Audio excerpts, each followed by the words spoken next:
Party యొక్క ఆవిర్భావ విషయము, అలాగే మన ముఖ్యమంత్రి గారి యొక్క భవిష్యత్తును మనం చూసుకుంటే రాజకీయ ఉన్నతిలో ఆయన తిరుగులేని, అంటే మనకి ఒక సామెత ఉంది, సింహం ఆకలిస్తేనే వేటాడుతుంది అన్నట్టుగా. ఆ విధంగా మన గత సంవత్సరం చెప్పుకున్నాము, అక్టోబర్ నుంచి ఆయన ఒక సింహం లాగా పనిచేసి పార్టీని అంతా కూడా మీరందరూ కూడా సహకరించారు. మనం అనుకున్నాం మీరందరూ కూడా ఆయనకు చేయూతనిచ్చి విజయం చేకూర్చాలి అని.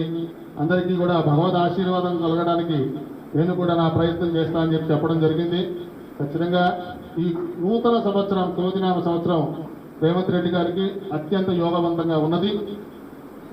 వచ్చే విశ్వావసు నామ సంవత్సరం వరకు కూడా ఎవరు ఏమీ చేయలేని పరిస్థితి. రాహుల్ గాంధీ గారు కూడా మన ఎలక్షన్ టైం కల్లా యోగం కలుగుతోంది. కాబట్టి అనూహ్యమైనటువంటి కొన్ని స్థానాలు కైవసం చేసుకునే పరిస్థితి ఉన్నది.